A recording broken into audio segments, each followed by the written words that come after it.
My presentation today is about being curious about getting involved with advocacy. A little bit about me. I had started in advocacy about 10 years ago with the Wisconsin Youth Leadership Forum. I'm also a Partners in Policymaking graduate. I took Partners in Policymaking back in 2017 through 2018, and learned about how to talk to legislators and how to make a difference. Partners in Policymaking really changed my life. I not only met a lot of connections with BPDD and other parent advocates, but I learned how to speak up and use my voice. I'm also a BPDD board member. BPDD stands for the Wisconsin Board for People with Developmental Disabilities. And I also work full-time between the ARC Wisconsin and People First Wisconsin. And I just recently became a WISPAC board member. Here are some goals for learning with this presentation. How to get started with your advocacy. It can be through Partners in Policymaking or just building some connections you've made at this conference. It's going to go over conferences, like what to expect and what some conferences are. It's going to go over ways you can grow as an advocate, and it's going to go talk about skills that I've gained through advocacy. So some ways that you can get started are through Partners in Policymaking. Their application process usually is open in August, and you can apply. And it starts in October and goes through early spring. Self-advocates or people with disabilities can apply, and also family members of people with disabilities can. You can also build connections either virtually or in person. Virtually, you can attend People First meetups and meet other people with disabilities, or you can attend any other webinar and meet people with similar interests. In person, just interacting with people at the conference and building connections, whether it's giving them your business card or talking to them about what they're up to. And another good way to get started is to reach out to friends who are already connected. For example, in the back of the room is Brett and Chad. Chad reached out to me months ago and wanted to get involved with People First, and he heard about me through Brett. And so I helped him get involved with People First activities, and he's been coming to meetups and other activities. And he's gonna start Partners soon. What to expect at conferences. Typically, there's keynote speakers, which is a main presentation on either 2 of the days or just 1 of the days. And they're going to talk about some success and how to get better at what you're already doing.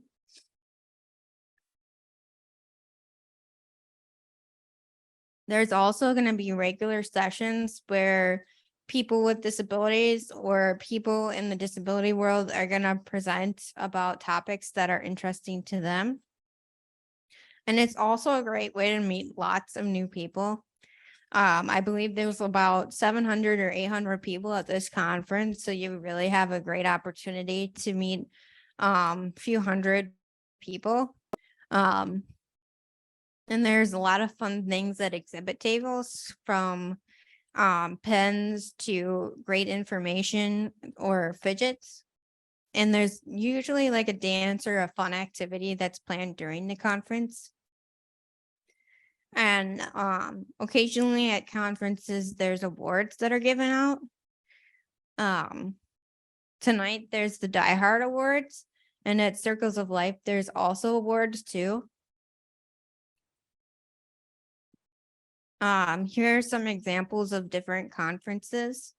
The Self-Determination Conference, which we are at today. The Circles of Life Conference, which is in the spring. and Employment First Conference, which is also in the spring. And there's also Disability Advocacy Day, which is where family members of people with disabilities and disability advocates gets a chance to meet with their legislators at the Capitol. Some other ways to grow is to attend conferences and go to advocacy related meetings.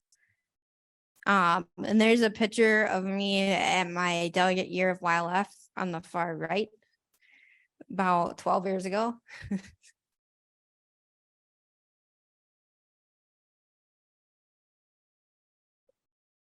Some skills that I've gained through my advocacy are public speaking. I didn't always speak at conferences. I started this about a year and a half ago. And then I liked it so much I kept doing it.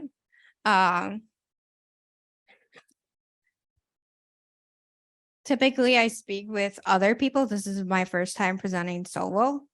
So it's a big step. I've also gained communication skills, like how to talk to people more professionally through email or phone. I've also developed some graphic design skills. I've taught myself how to use Canva and how to do videos and graphics on Canva. And I've also developed my grant writing skills. I work for People First in the ARC, Wisconsin, and I've helped with some grant writing and grant reports. What do these skills look like? I'm pretty much self-taught on Canva. I've taught myself how to do it by watching YouTube videos. It's like a graphic design program. It's pretty user friendly. I've learned how to write grants for grant applications. I've also learned plain language writing skills, and I've not only learned them, but I've taught other people how to apply them to their writing. I've also improved my social media skills. I have a Facebook page called Sydney's Disability Advocacy Journey, and I have a Facebook group called Wisconsin Disability Connections, and it now has over 1,000 people. What topics are important to you? Some topics that are important to me are transportation, healthcare, employment, and housing. When you find a topic that's important to you, maybe there's like a board or an organization that you want to help out with or be a part of, because your opinion on the topic and the issues applied to it really do matter. Do you have any questions? Yes.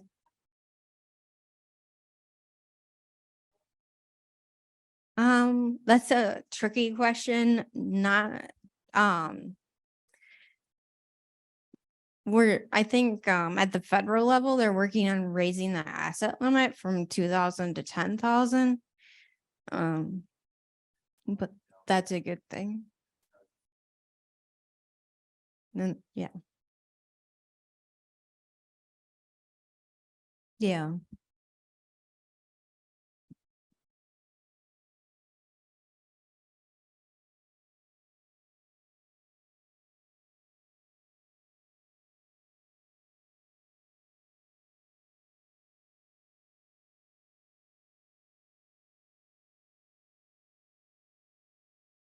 Yeah. Yeah.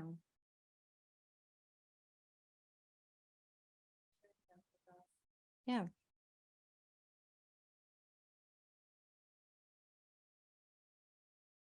Oh, what's your question?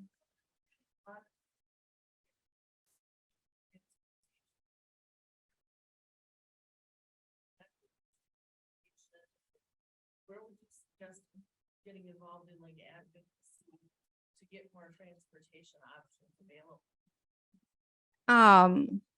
I have a friend who works who's on like a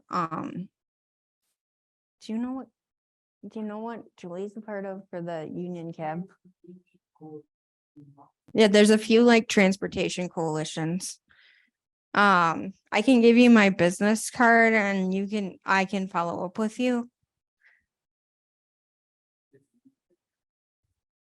Yeah, but I don't remember what it stands for. Oh. All right. Thank you, Chad.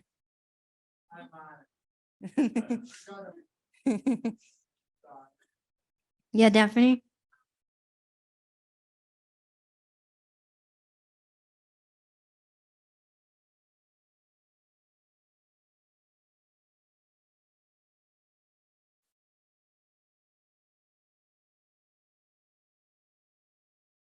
Yeah, so DVR is helpful for some people. But also the Down Syndrome Association has like a job coach program, I believe. And I think for some people that's very helpful because it's more one-on-one and real helpful for people that aren't as familiar with like technology and stuff. Department of Vocational Rehab. Yes.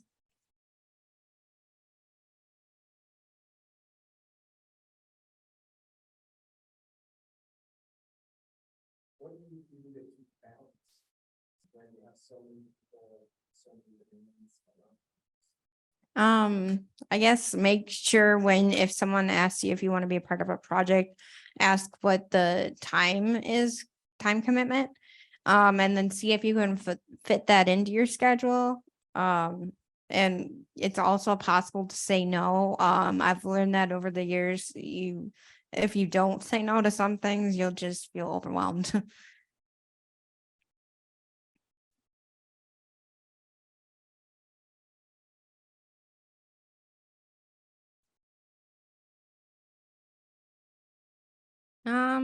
I hang out with my chickens or I hang out with the dogs.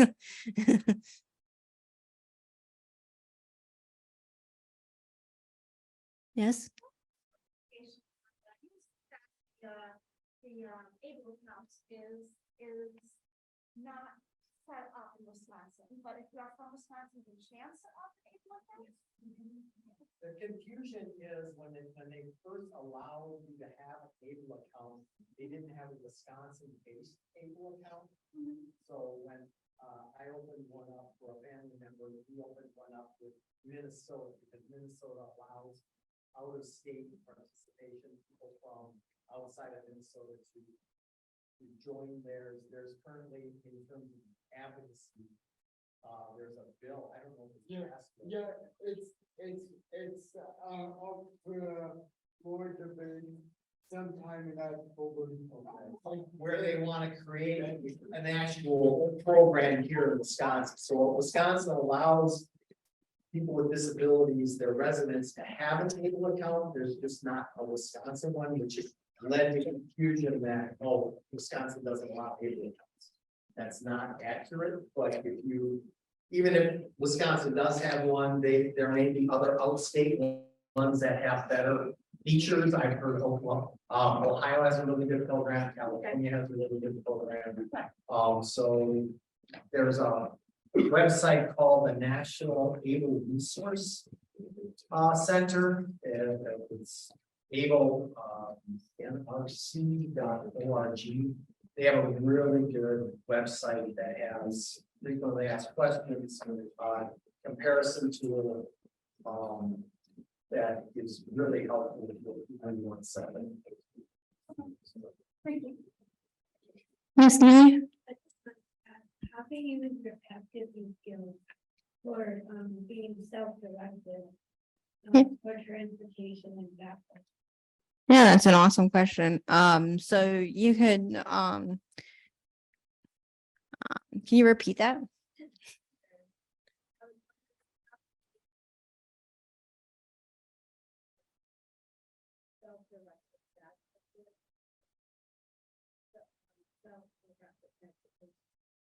Yeah. So one way to do that is kind of like I touched on earlier, to join a board that is specific to some of those topics. Cause there's like, long-term care board and there's like transportation, coalitions.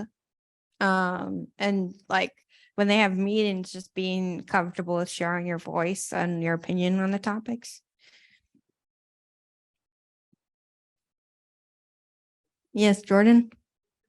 I know you explained a little bit. Can you explain a little bit for those who might not know what Westpac does? Cause you said that you were on the board. Yeah. So I can touch on it a little bit, but I am very new.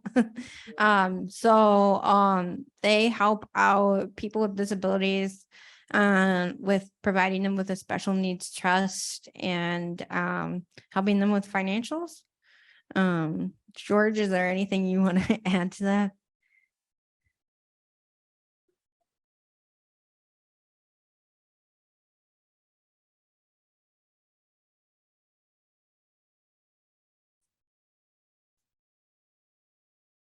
So, train people much better possible in living lives and thinking, it is a good. There is, Wait till it's your- there is, They're gonna- you need to understand about the definition of all rights.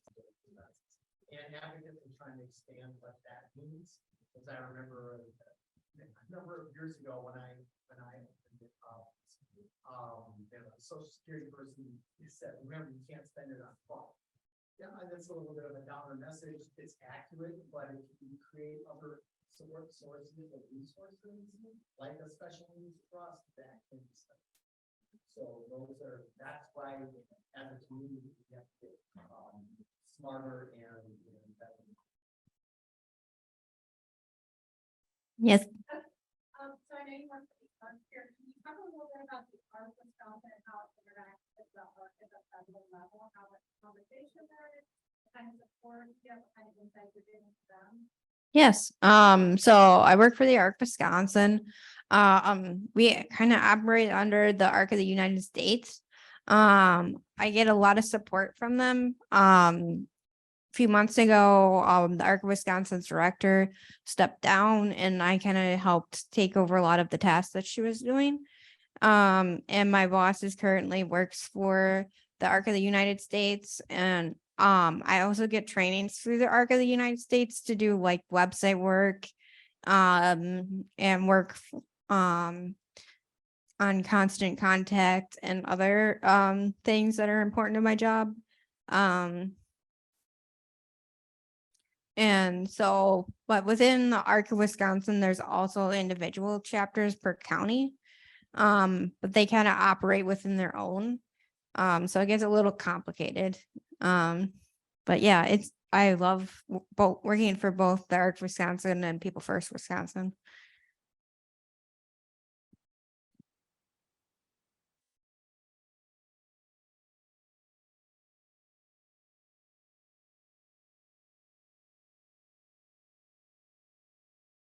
Yeah.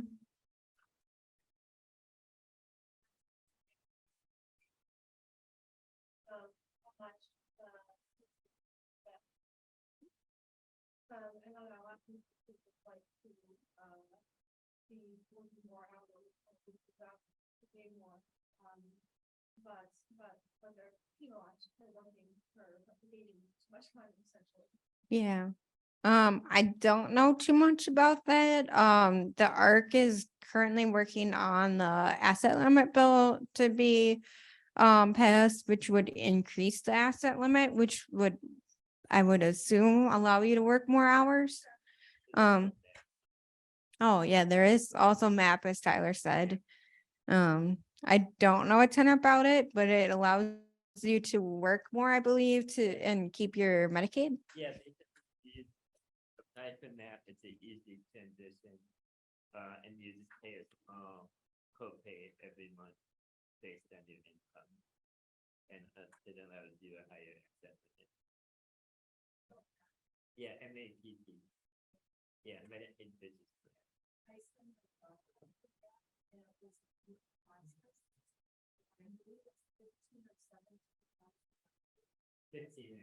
Yeah.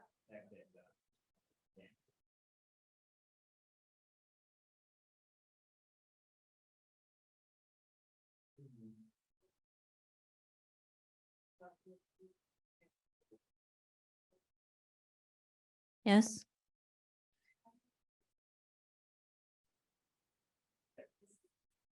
But it's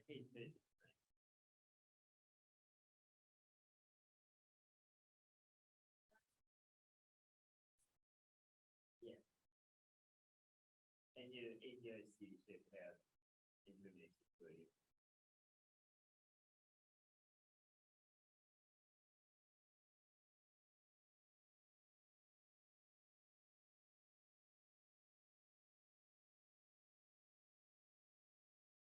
And I also do have business cards if you'd like some after. And I also have this handy thing. If you want to join the Facebook group, you can just scan the QR code. Or if you want to find me on LinkedIn, you can also scan the QR code on this side.